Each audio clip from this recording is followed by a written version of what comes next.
I love this book so much that I want this to be the best review I've ever written and recorded and edited. Welcome to my no spoiler review of Circe by Madeline Miller.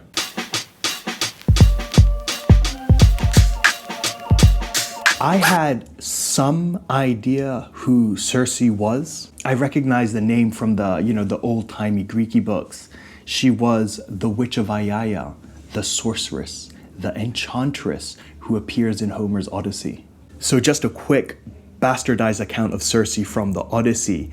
After the Trojan War, Odysseus and his men return back to wherever they came from. Some of the men end up on Aiaia. They eat Circe's food, they ruin her garden, they do some more not very nice things to her. And she turns them into pigs. And then Odysseus arrives and she feeds Odysseus and the other men the pigs. Odysseus ends up staying for a bit. I don't remember if she did a love potion on him to stay or he tricked her into letting him stay because he had to fix his ship and gather his supplies. But whatever the case, he ends up staying for a bit and eventually he leaves. And then there is another account. I don't know if it's in the Odyssey. It might be the Iliad. Circe has an affair with Odysseus' son. Whatever the case, Circe is generally portrayed as a cruel, vengeful, human-hating, powerful, dangerous witch. If you're still like, who? What? Just read this book. Because in Madeline Miller's Circe, you follow her from the innocent little daughter of Helios, the sun god, and a sea nymph called Perse. So from that innocent little girl to badass, full-blown adult Circe. And it spans something like thousands of years because she's immortal, right? It all happens in less than 400 pages. And you see it all happen. How cute little girl Circe grows up to become the feared witch of Aiaia. And I really wish I could just upgrade my language because all I can say is that it's beautiful and it's moving and it's just lovely and tender and sweet and bittersweet and intimate. Firstly, Circe is so fleshed out. Like she felt so real to me. You know how like in Lord of the Rings, there's Gimli, son of Gloin, brother of Glen or whatever, right? And even in the films, you're like, who the hell is this guy again? Well, consider that in Circe, we are dealing with all of the beings that an immortal would come into contact with. So it's not just immortals. And it's not just gods on gods on gods on gods, but it's people, it's sons, it's mothers, it's fathers and brothers and cousins. And you know what? Even when some minor someone gets a passing mention in a throwaway line, I remembered exactly who that person was because this portrait of Circe is so wholly and lovingly brought to life. It was like I was her friend throughout the millennia. Madeline Miller created a friend. Plus, as a character, Circe completely transforms. Like by the end of the book, she's same old Circe, but she's a completely different thing. And it just got me thinking because in all 7 of the Harry Potter books, in all 7 of the books, Harry is still Harry at the very end. In somehow less than 400 pages or something, Madeline Miller transforms Circe.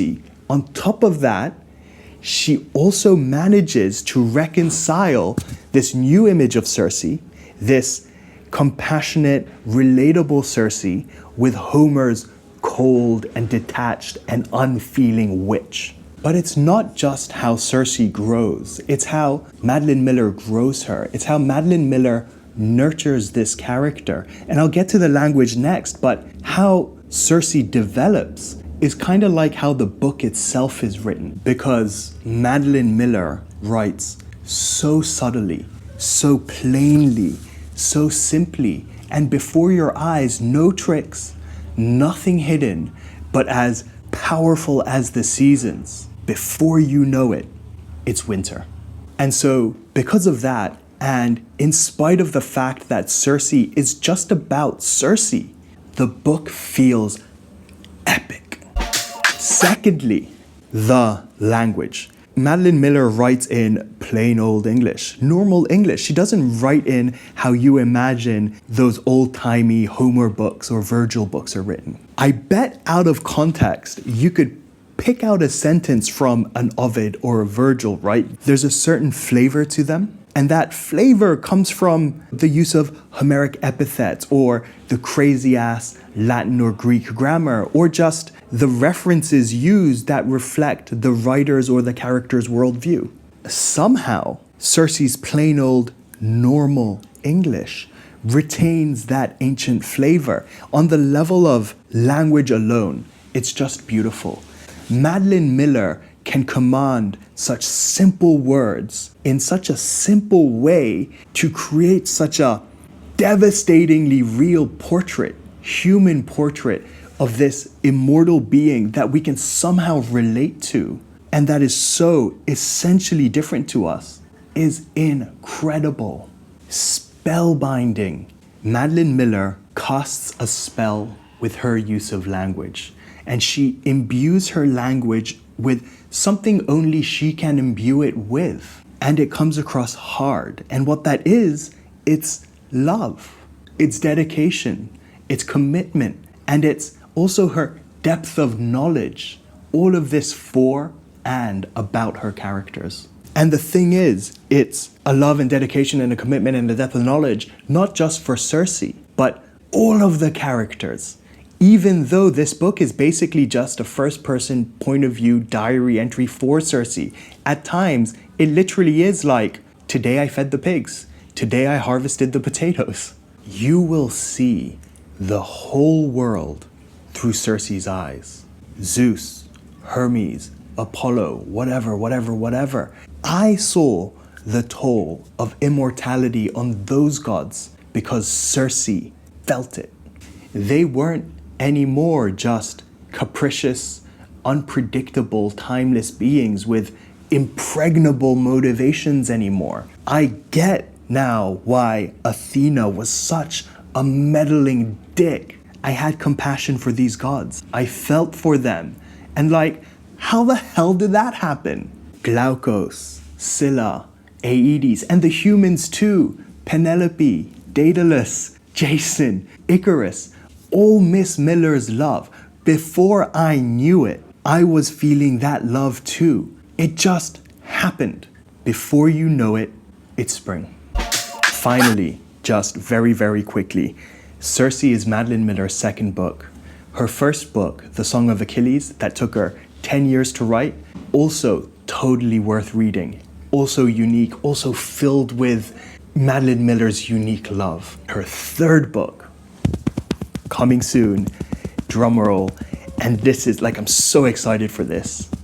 It's Persephone, daughter of Zeus, abducted by Hades, queen of the underworld, and for some reason in my mind, just a sexy sex goddess. I cannot wait. In the meantime, until that comes out, go pick up a copy of Circe, go pick up a copy of The Song of Achilles. They're both completely worth reading.